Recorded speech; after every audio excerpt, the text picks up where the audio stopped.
Orang tua waktu itu ya tidak boleh, mau jadi apa kamu jadi pemain sepak bola. Meh kok pak pangan apa nih? Saya akan buktikan bahwa tim ini pantas untuk dibanggakan warga Demak. Assalamualaikum warahmatullahi wabarakatuh. Selamat datang di Ngorbit Ngobrol Irit bersama Aditya Adi Sugiarso. Baik, kali ini Ngorbit akan membicarakan tentang hobi laki-laki, yaitu sepak bola. Maka dari itu, Pak, saya memakai kostum dari Manchester United ini, Pak.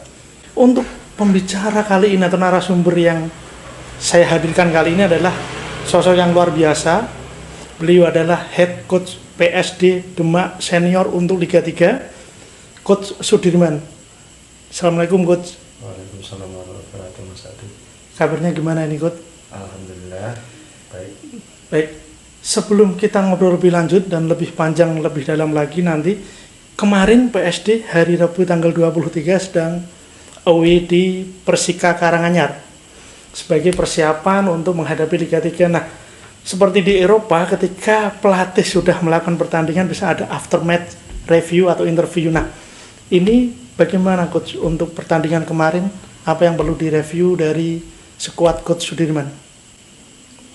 Pertama-tama dengan adanya sparring itu berarti kami bisa melihat level anak-anak untuk PSD Liga 3 tahun 2020 ini, level mereka di mana dengan rival-rivalnya nanti. Kalau kita memang layak atau kalau memang kita di bawah atau memang kita lebih baik daripada mereka. Dengan Medan Karanganyar, walaupun sekarang kami memang tidak sesuai yang diinginkan banyak orang, banyak pemain, tapi bagi saya itu sangat luar biasa, karena kami bisa belajar kekurangan dan kelemahan tim kami, sehingga dengan adanya waktu nanti kita bisa memperbaikinya dengan belajar dari pengalaman bertanding lawan Persika kemarin. Baik. Jadi, Coach, ini menurut saya Anda adalah sosok yang menarik karena ketika kita tinggal di satu wilayah yang hampir sama, dan saya menemukan tidak banyak orang yang mengambil pelatih sepak bola sebagai profesional. Nah, di sini bisa dibantu ceritakan perjalanan karir dari pemain sepak bola remaja hingga memutuskan menjadi pelatih. Ini pasti ada jalan yang sangat panjang hingga kenapa harus pemain menjadi pelatih sepak bola itu. Semestinya sederhana. Awal mula percintaan terhadap sepak bola sangat sederhana, karena saya di kampung yang notabene waktu itu sepak bola itu tidak ada apa-apanya. Tiap orang a priori dengan sepak bola, mau apa sepak bola, mah dipangan-apane waktu itu. Dan saya bisa membuktikan bahwa sepak bola itu memang bisa menjadikan suatu kebanggaan, menjadikan bagian dari hidup, ya, bagian dari untuk menghidupi sebuah kehidupan begitu. Karena waktu itu sederhana, saya tuh datang diajak teman ikut pelatihan di Semarang. Waktu seleksi itu, waktu pertama seleksi di untuk kompetisi Askot Kota Semarang. Waktu itu nggak Askot tapi anggota PSIS, ya, anggota PSIS. Tahun berapa itu, Coach? Tahun 95 tahun 94 tahun 1994 ya. Waktu itu saya nggak pernah berpikir kalau sepak bola itu ternyata enak juga. Ikut seleksi, pulang dikasih transport, langsung di rumah jangankan uang, ya, untuk makan tiap hari aja bisa 2 kali, sudah bersyukur sekali kok ini dapat transport, bisa jual jajan buat makan, langsung dibayar. Timbul keinginan untuk membuktikan bahwa sepak bola memang bisa saya andalkan untuk kehidupan. Berarti waktu itu seleksi lolos tentunya, Coach? Ya, untuk internal klub jelas lolos, karena memang pesaingnya juga tidak begitu banyak. Apalagi saya punya latar belakang anak ayah petani yang notabene di tempat fisik yang luar biasa. Saya kuat secara fisik, walaupun saya secara teknik skill saya agak kurang, tapi satu lebih dengan kemauan saya yang fisik yang dilatih tiap hari, bekerja keras ya untuk manggul ini itu dan sebagainya. Jadi itu yang membuat saya mengejar fisik lebih kuat daripada rekan-rekan yang lain. Nah, jadi waktu itu orang tua dari Coach Dirman itu mendukung atau awalnya juga ada penolakan juga?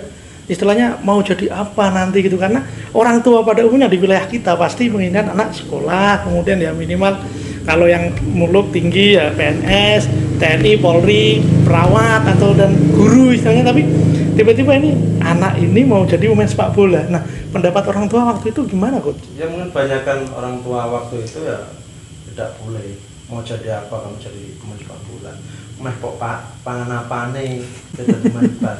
Saya orang tua karena saya bisa memberikan prestasi baru berapa tahun setelah saya latihan itu, dengan saya curi-curi waktu nyolong-nyolong waktu supaya bisa latihan ya, akhirnya karena bukti tadi orang tua baru menyetujui. Proses untuk menyetujui sangat luar biasa.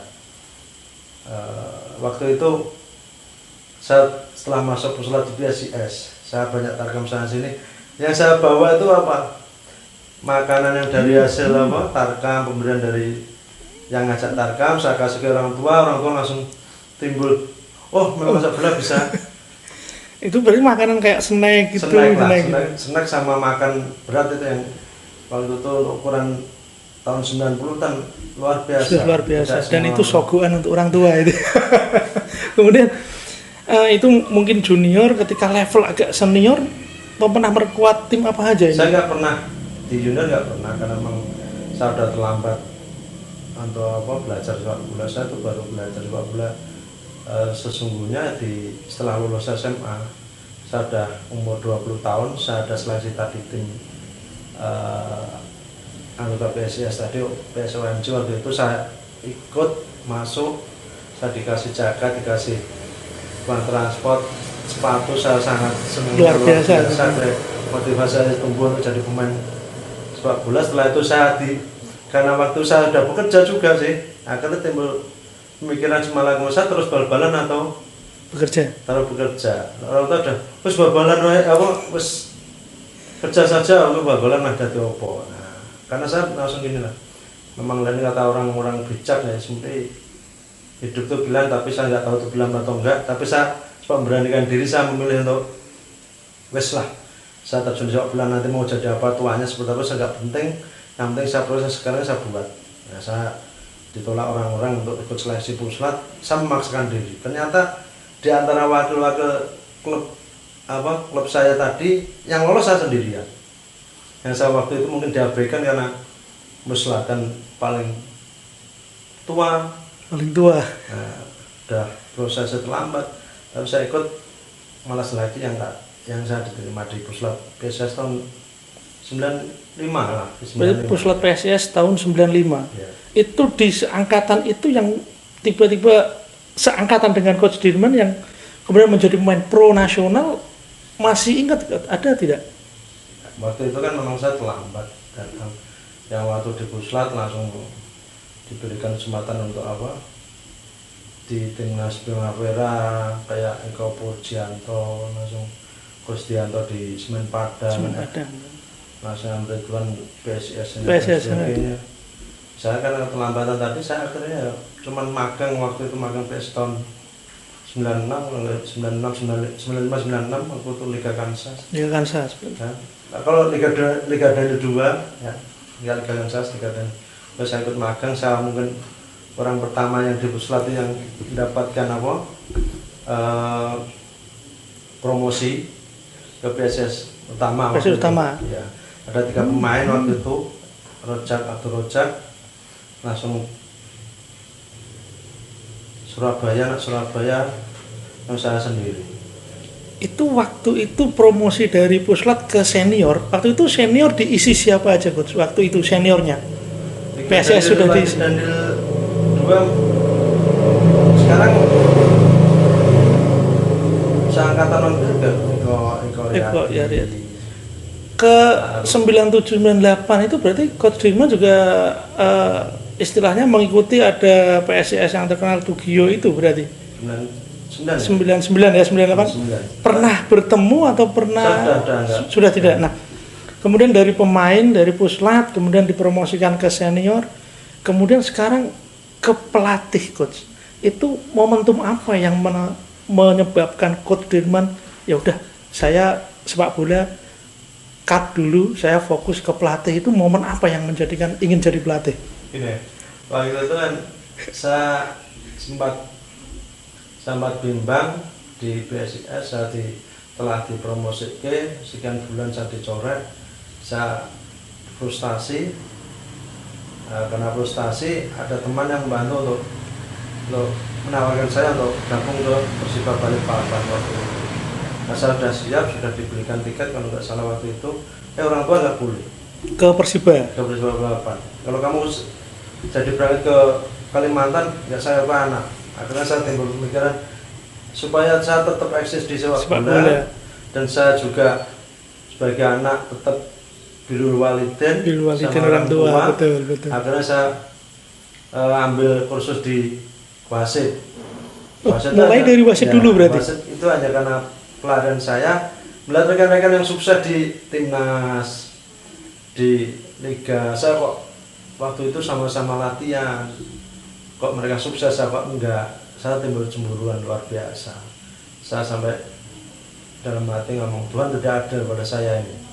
Maksud saya lebih kerja keras kok, dia yang dikasih hasil kesempatan untuk di timnas. Hikmah itu saya peroleh. Saya jadi wasit, selain sini wasit saya dari dapat, saya menjadi wasit. Langsung saya ada ya peristiwa yang mungkin di luar kemampuan saya untuk menerima. Waktu ternyata memang seorang pengadil memang banyak intervensi. Banyak intervensi yang notabene saya tidak terbiasa dengan hal tersebut. Akhirnya karena saya nggak sesuai hati nurani, saya lari. Kalau saya jadi wasit terus, saya harus perang terus ini. Tiap mau memimpin pertandingan saya perang betul. Batin saya akhirnya wes enaknya jadi pelatih, ada lisensi pelatih, saya ikut. Disitulah saya pertama saya terjun ke pelatihan wasit pelatih ya, tahun 2025 di lisensi 2005 ya. Nah, tadi bercerita tentang lisensi wasit, berarti juga Coach Dirman punya lisensi wasit ya, dulu? Saya punya lisensi wasit. Kemudian 2005 berlanjut ke pelatih, sekarang lisensi saat ini Coach apa? Saya baru C AFC karena saya sudah 2 kali C nasional dan C AFC. C nasional itu saya boleh karena waktu regulasinya boleh C nasional. Boleh C nasional, betul. Waktu regulasi PSS berubah, akhirnya C nasional itu tidak berguna. Akhirnya saya kembali lagi ke C, tapi predikat saya sekarang C AFC. AFC berarti sudah tingkatnya AFC berarti C. Nah, berarti kalau kita bicara lisensi yang sudah C AFC itu sebetulnya lisensi itu bisa digunakan untuk melatih tim untuk kalau di nasional itu liga berapa, Coach? Ya maksimal kita Liga 3. Liga 3 ya, berarti kalau ke Liga 2, Liga 1 harus upgrade lagi berarti. Ya, nah, BAFC. Kemudian biaya-biaya untuk pelatihan itu kan saya kira sangat mahal, Coach. Itu ada yang mensupport atau dana pribadi, Coach? Kalau saya mungkin dari rekan-rekan banyak pelatih memang banyak yang support. Tapi saya berpikir begini. Saya sekali terjun ya kalau bisa dari jerih payah sendiri. Karena saya punya prinsip ya cari hidup bermanfaat dan berkah. Makanya saya coba lisensi wasit, lisensi D, lisensi C nasional, CFC semua dari uang saku saya. Padahal saya punya, kalau toh saya misal saya minta banyak sponsor pun akan bantu saya, tapi saya nggak punya kemudian ke sana. Ya itu ini sebagai bagian dari niat saya untuk beribadah di bidang sepak bola. Iya.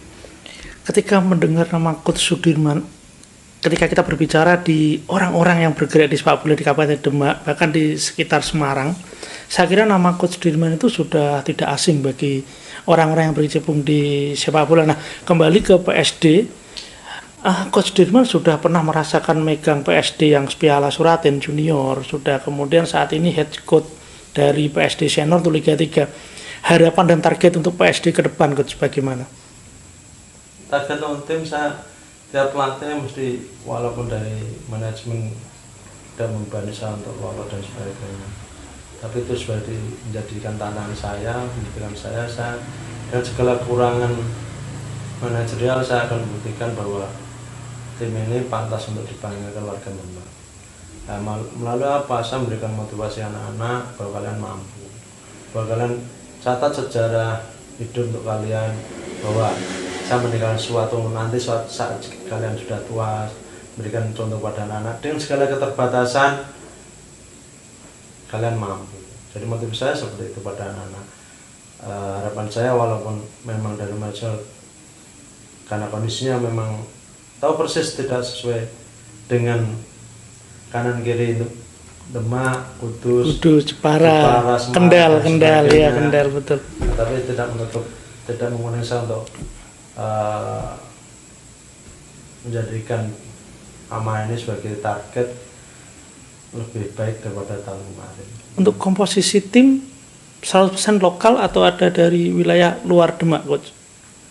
Untuk yang Liga 3? Sementara belum ada, tapi kemarin memang banyak yang menghubungi untuk minta gabung, tapi saya sampaikan bahwa Demak seperti ini, apakah Anda mampu, mau dengan kondisi seperti ini, dan Anda mau mengikuti program saya yang begitu berat untuk ukuran Liga 3 dengan kemampuan finansial yang sangat minim. Nah, kemudian waktu 2018 itu saya melihat langsung PSD bermain di Copa Indonesia melawan PSS Sleman, yang mana waktu itu PSS Sleman promosi ke Liga 1. Nah, saya melihat langsung bahwa ternyata kualitas fisik menurut saya yang memang jauh di bawah PSS Sleman. Jadi ketika duel 1 lawan 1, kemudian duel bola atas, itu pasti pemain kita itu pasti kalah gitu. Nah, bagaimana kiat Coach Dirman untuk meningkatkan fisik dari tim nanti, Coach? Minimal agar bisa bersaing itu nanti. Itu perlu kerjasama antara pelatih dan pemain. Kalau pemain hanya mengandalkan program latihan dibuat pelatih yang notabene latihan tidak full 1 minggu, kita akan naik untuk bicara kita punya target tinggi. Nah, ini kita program kita buat dengan rupa biar anak-anak setelah tidak dengan saya, tidak dengan pelatih, tidak dengan official, mereka punya di rumah punya program sendiri untuk meningkatkan kualitas fisik teknik mereka. Nah, misal hari ini latihan teknik, besok latihan fisik, saya berikan seperti itu. Terus saya motivasi anak-anak untuk melakukan latihan mandiri di rumah tambahan biar kita bisa bersaing lebih baik di tingkat Jawa Tengah nanti. Nah, dari mulai tahun 2005 ke 2020 ini berarti sudah 15 tahun berkarya sebagai pelatih sepak bola. Tentu ada nggak murid anak didik Coach Dirman yang memang saat ini menjadi pemain yang diperhitungkan atau bahkan sudah menjadi pemain pro, Coach? Banyak sih. Banyak. Saya takut menyampaikan karena tapi ada, tetap ada, sudah ada juga beberapa. Timnas juga ada. Senior, tapi saya mau menyampaikan, saya takutnya mengklaim betul. Banyak kontribusi rekan-rekan pelatih yang lain. Karena saya pikir beginilah, kita nggak perlu menyampaikan hasil kita biar mereka orang lain yang menilai. Betul. Saya nggak butuh penilaian masyarakat, tapi saya kinerja terus menerus. Biar kalau masyarakat mensampaikan kinerja saya, kontribusi saya terhadap sepak bola, yang monggo, yang penting saya senang menikmati sepak bola. Syukur-syukur ini suatu saat sudah jadi ladang saya untuk menuai dari kelak. Ya. Terakhir, ketika kita berbicara sepak bola, tentu kita bicara tentang pengembangan usia dini juga. Ya. Nah, sebagai informasi bahwa Coach Dirman ini tinggal di Desa Teluk, Kecamatan Karangawen, Kabupaten Demak. Itu dulu waktu saya kecil, saya tahu betul bahwa Teluk itu salah satu supplier pemain sepak bola bahkan tingkat kecamatan sampai tingkat kabupaten. Berarti kan di sana ada proses. Nah, saat ini yang saya tanyakan, apakah pengembangan usia dini di Kabupaten Demak saat ini memang masih berjalan dengan baik atau ya semangat dari anak-anak sendiri yang sudah mulai berkurang, Coach? Banyak faktor yang buat pembinaan usaha dini itu bersemarak atau tidak, itu banyak faktor. Misal fasilitas, misal memang situasi lingkungannya membuat situasi sepak bola itu lebih menggairahkan. Nah, ada beberapa hal yang memang di Demak itu sepak bola belum begitu menggairahkan, meyakinkan bahwa orang tua untuk menyekolahkan anak-anak menjadikan sepak bola sebagai impian, sebagai cita-cita. Kalau tahu cerita masa lalu, katanya saya di grassroots, di Arisa, saya udah mungkin di SSB di Semarang, mungkin Tugu Muda S3 sudah saya pernah ikut berkontribusi di sana. Ya, seperti di Teluk tuh banyak potensi, malah melebihi dari mas saya. Ada yang di PSIS maupun itu di junior maupun di level senior ya. Dari hasil pembinaan saya dari tahun 2000-an lah, 2000 yang saat itu saya belum berlisensi, saya sudah jadikan sepak bola itu sebagai wadah untuk pembinaan anak-anak muda dan remaja. Jadi pada prinsipnya bahwa potensi di Demak tidak kalah dengan daerah lain, cuman memang hal yang mungkin krusial, kaitannya fasilitas, kaitannya dukungan belum seperti yang diharapkan, minimal satu level dengan di bawah satu grade level di daerah yang lain, misal Kudus dan Jepara maupun Semarang. Bicara anggaran pun bagaikan bumi dan langit, tapi David dan Goliat. Iya, tapi tidak menjadikan hal tersebut untuk kita tidak berkontribusi, untuk tidak menciptakan talenta-talenta baru yang nanti suatu saat bisa membanggakan daerah, membanggakan orang tua, syukur-syukur di level senior nasional dan nasional seperti itu. Baik, terima kasih. Itu dia ngobrol irit bersama Aditya Adi Sugiarso dan Coach Sudirman, Head Coach PSD Demak Liga 3 Jawa Tengah tentunya. Dan kita berharap dan berdoa semoga Coach Sudirman sukses dengan PSD. Amin, untuk regulasi ke depan, kompetisi ke depan 2020-2021. Sekian, wassalamualaikum warahmatullahi wabarakatuh.